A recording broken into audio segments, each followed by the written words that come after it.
Olá, pessoal, tudo bem?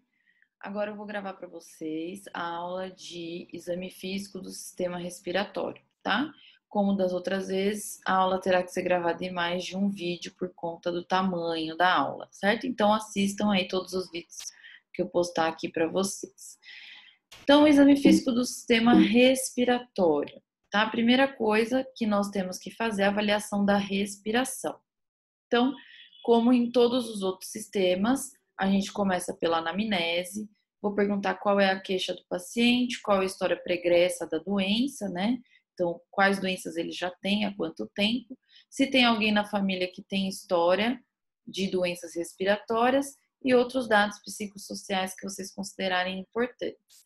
E depois vou fazer o exame físico, que possui os 4 passos propedêuticos, né? Então, a inspeção, que é dividida em estática e dinâmica, palpação, percussão e ausculta.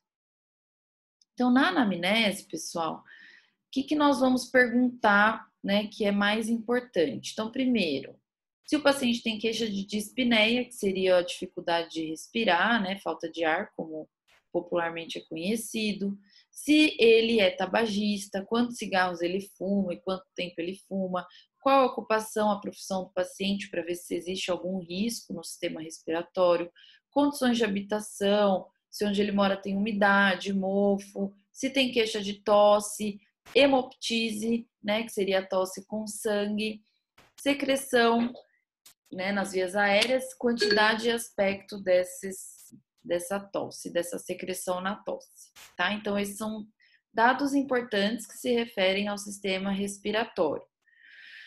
Além disso, que podem estar relacionadas também com problemas respiratórios. Dor torácica, então tipo, intensidade e duração. História pregressa de doenças respiratórias na infância, então alergias, imunizações, se já teve internações ou tratamentos prévios para alguma doença respiratória. E a história da família dele em relação a asma, fibrose, enfisema, DPOC, câncer de pulmão e até tuberculose, tá? Além disso, também alguns hábitos são importantes para a gente entender se o paciente possui sintomas que podem ser considerados problemas respiratórios ou não. Quais são esses principais sintomas das alterações respiratórias? Então, o primeiro é a dor torácica, tá? Então, geralmente ela é aguda, intermitente ou persistente, e o paciente pode te dizer, localizar com precisão aonde que é a dor que ele sente. O segundo sintoma que é um sinal, na verdade, né, a tosse, tá? Que normalmente é um estímulo dos receptores das mucosas de vias aéreas, de diferentes naturezas. E aí tem que investigar o porquê que o paciente tem tosse. Se é uma doença infecciosa, se é uma doença alérgica, se é uma doença congênita que o paciente já possui. Além disso, temos a expectoração, tá? Que normalmente é consequência da tosse. Então, vai avaliar qual é a característica dessa expectoração. Se é serosa, se é muco, se tem pus, se tem sangue, por exemplo. Então, tudo isso é importante a gente avaliar e também perguntar para o paciente. Hemoptise, que é o que eu acabei de dizer, né? Eliminação de sangue pela tosse. Pode indicar hemorragia brônquica ou alveolar. Então, pode indicar algum tipo de lesão nos brônquios ou nos alvéolos que está causando o aparecimento desse sangue na tosse. É um sintoma bem grave, tem que ser investigado. Além disso, nós também vamos identificar ruídos adventícios. Então, você já tem que gravar esse nome aí, que é o nome que se dá para os sons anormais que vocês irão auscultar com o estetoscópio no tórax do paciente. Tiragem intercostal, o que é isso? É quando a gente avalia uma retração muscular entre os espaços intercostais do paciente. Então, quando ele respira, a pele dele é retraída para dentro do espaço intercostal. E isso também é uma característica de que ele tem dificuldade para respirar e que ele está utilizando uma musculatura acessória para ajudar na inspiração, por exemplo. Isso indica problemas respiratórios, tá? Que mais? Dispneia, né, que é o bem comum, que é a dificuldade respiratória. Aí vocês vão perguntar para o paciente sobre o início, se ocorre quando ele se deita, se essa dispneia é constante ou não, quando é que ela aparece, se é quando ele faz um exercício, se é quando ele está deitado, tá? e se esse sinal, que é a dispneia, ele causa problemas nas atividades diárias do paciente. Então, se ela acorda à noite por falta de ar, se sente tontura junto, sudorese, tá? É um sinal bem objetivo. Então, aqui, ó, nessa foto, deixa eu até pegar uma caneta aqui para mostrar melhor. Dá para vocês verem que o paciente ele tem uma retração, estão vendo, ó, no espaço intercostal. Então, no momento que ele respira, ó, a pele retrai para dentro do espaço intercostal. Isso quer dizer que ele está fazendo utilização de musculatura acessória, tá? Junto a isso, nós também podemos ver o batimento de asa de nariz. Então, asa de nariz são esses locais do nariz que, quando o paciente está com dispneia bem acentuada, eles se abrem sozinhos, tá? Então, isso é um sinal que vocês também podem visualizar, que é bem importante de dificuldade respiratória. A dispneia, gente, ela é um sinal super importante, tá? Então, ela é o principal sintoma de problemas respiratórios. Normalmente, ela reduz muito a qualidade de vida do paciente, porque ele não consegue muitas vezes caminhar, fazer algum exercício, fazer as atividades diárias, até mesmo tomar banho, dependendo da gravidade dessa doença respiratória, tá? E normalmente ela vai piorando de acordo com a progressão da doença do paciente, independente de qual seja a doença, ela progride juntamente, certo? Eu trouxe aqui para vocês darem uma olhadinha nessa escala, que é bem interessante, que dá para avaliar qual é o índice de dispneia que o paciente apresenta, né? Em vez da gente falar, tá com muita dispneia, tá com pouca dispneia, dá para ter uma noção através da escala. Então, por exemplo, o paciente fala que tem falta de ar quando ele realiza um exercício intenso somente. Então, a gente dá nota 0. Ou não, ele falou que tem falta de ar quando ele anda um pouco mais rápido, né? Apressa o passo, ou sobe uma escada ou uma ladeira. Ele já está num grau mais avançado, nota 1. Ou então ele precisa parar algumas vezes quando ele anda no passo, ou ele anda mais devagar que as outras pessoas porque ele sente a dispneia, nota 2. Precisa parar várias vezes devido à falta de ar quando anda 100 metros, por exemplo, ou poucos minutos de caminhada numa região plana. Então, uma dispneia mais grave, nota 3. E alguns pacientes sentem tanta falta de ar que não conseguem fazer as atividades diárias, como eu falei. Então, não consegue se vestir, tomar banho, caminhar, não sai de casa. Tá? E seria uma dispneia nota 4, que é uma dispneia bem acentuada, que modifica a qualidade de vida do paciente. Bom, pessoal, então basicamente isso é o que nós vamos já dar uma olhadinha, né? Então você chegou, viu o paciente, fez algumas perguntas em relação à anamnese e avaliou esses sinais que só de olhar para o paciente eu já consigo identificar. E aí, o próximo passo, como em todos os outros, né, sistemas, é o exame físico, ok? Então, primeiro a gente vai começar com o exame físico das vias aéreas superiores, nariz e seios paranasais, tá? Então, o nariz e os seios paranasais, nós fazemos as técnicas propedêuticas somente de inspeção e palpação, tá? Então, o que nós vamos avaliar nessa região aqui que eu trouxe para vocês a figura? Vamos avaliar se tem alguma lesão na região do nariz, se tem assimetria ou inflamação nessa região, a cor da mucosa interna, se tem edema e se tem algum tipo de exudato, né? Exudato é uma secreção que normalmente é patológica, ou sangramento pelo nariz, tá? Então, basicamente é isso que nós avaliamos inspecionando e também podemos fazer a palpação, ó, dos seios paranasais para identificar simetria, inflamação, dor, certo? Além disso, a gente também pode avaliar a faringe e a traqueia, tá? Que na figura também tem para vocês darem uma olhadinha, tá? Então, a faringe e aí mais abaixo a traqueia. Então, como que a gente faz? A faringe só é possível avaliar inspecionando, né, pessoal? Então, o que eu vou fazer? Vou colocar uma espátula, né, abaixar a língua do paciente e dar uma olhadinha lá perto da úvula, como que é a característica da mucosa. E a traqueia, pessoal, a gente faz palpação com o polegar e indicador. Ó, eu vou mostrar aqui para vocês. Então, aqui, ó, vocês sentem, façam aí na casa de vocês, para vocês também sentirem como que é. Então, você vai segurar a traqueia e você vai mobilizar dessa forma, ó.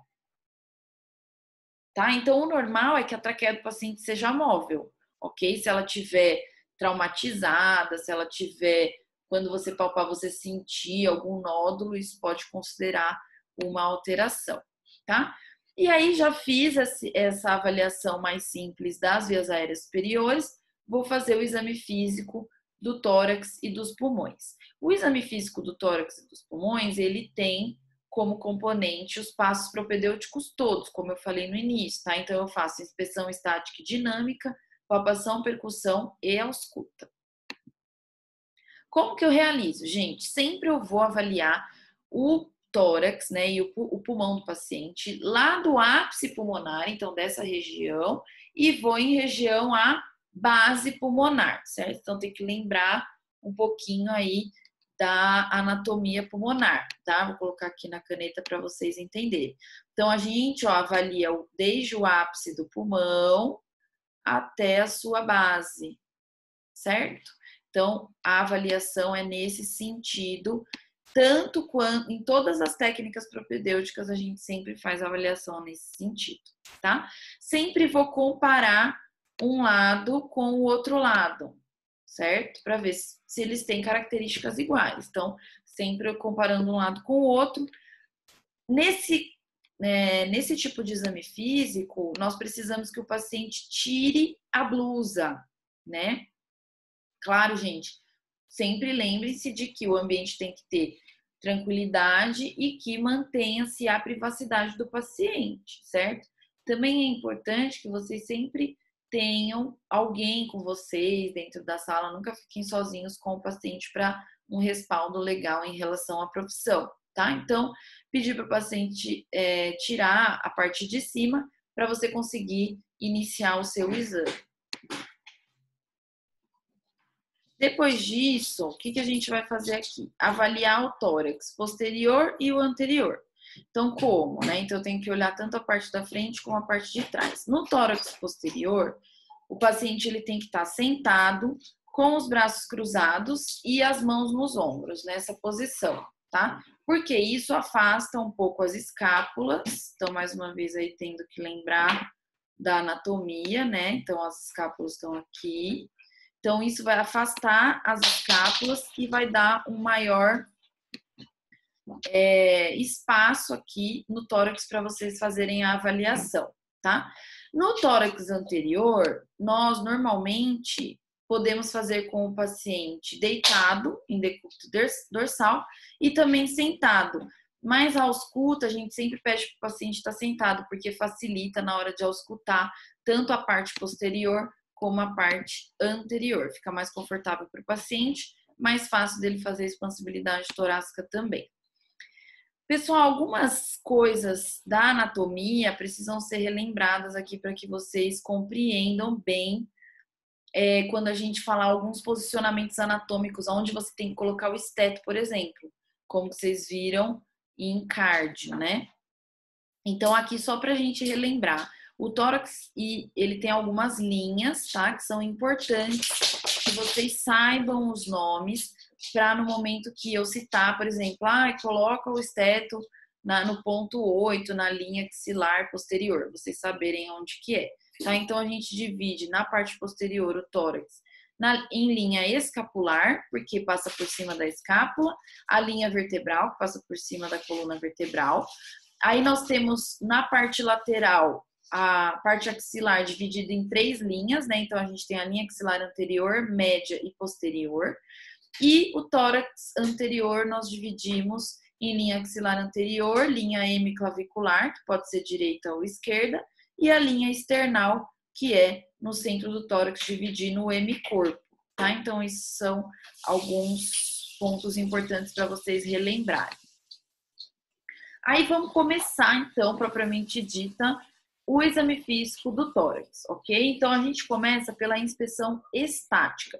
Como o próprio nome já diz, pessoal, o paciente ele vai estar parado e você vai avaliar coisas em relação ao tórax. Então, o que você vai avaliar? Primeiro, a pele, vai avaliar a coloração da pele, porque muitas doenças respiratórias também podem causar uma coloração mais pálida ou cianótica desse local. Vai avaliar se o paciente tem cicatrizes, se ele tem lesões, né? Aí vai perguntar o que são aquelas lesões, se são cirurgias anteriores, o que aconteceu.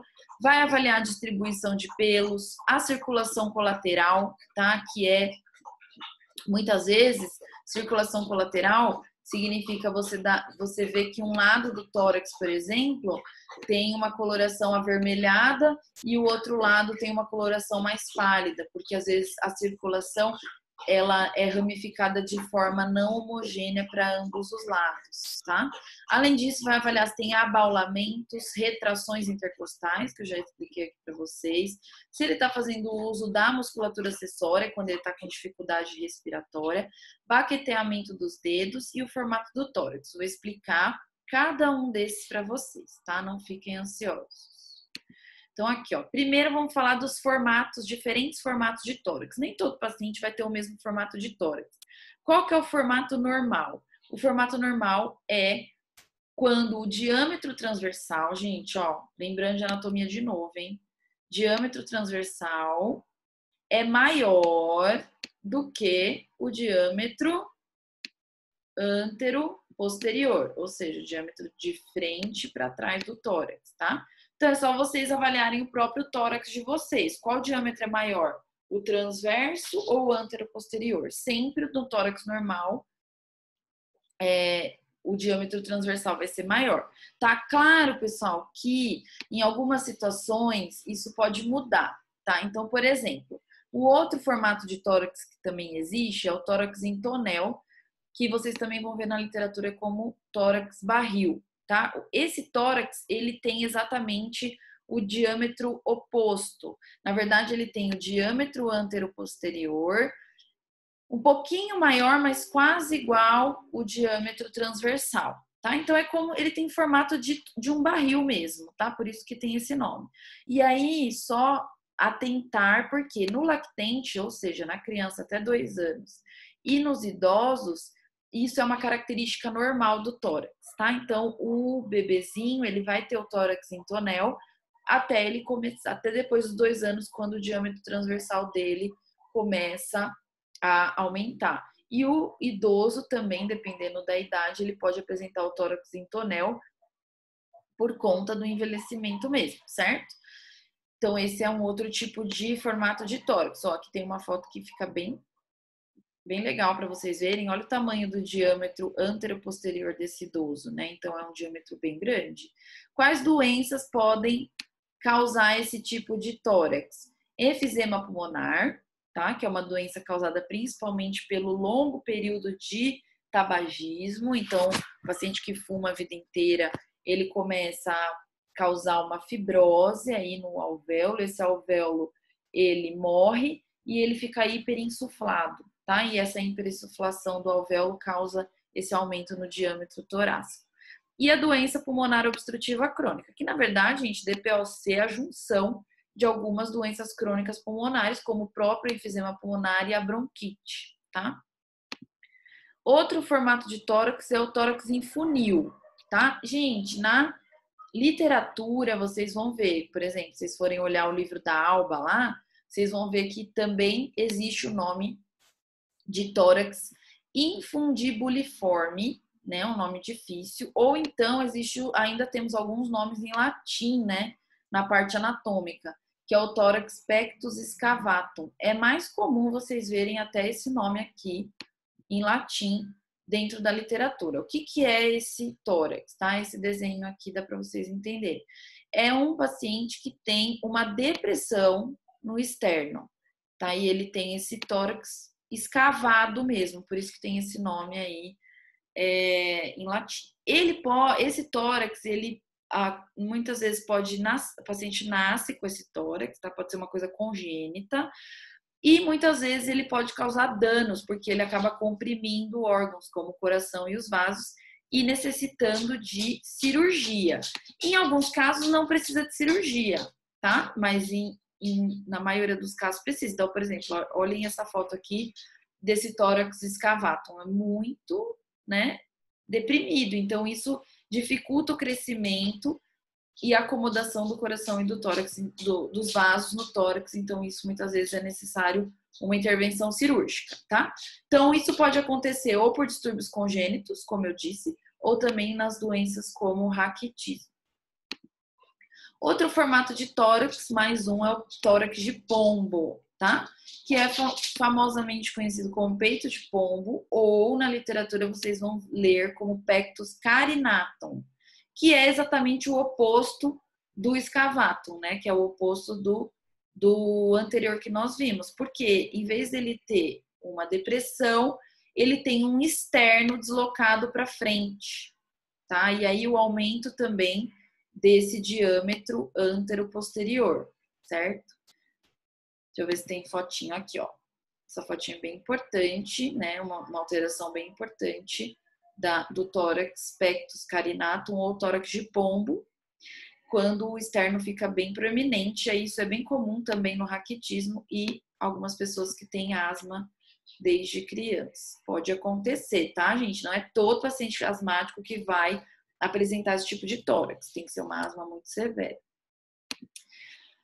E temos também a cifescoliose torácica, que é famosamente conhecido como corcunda, certo? Mas o nome técnico é cifescoliose torácica.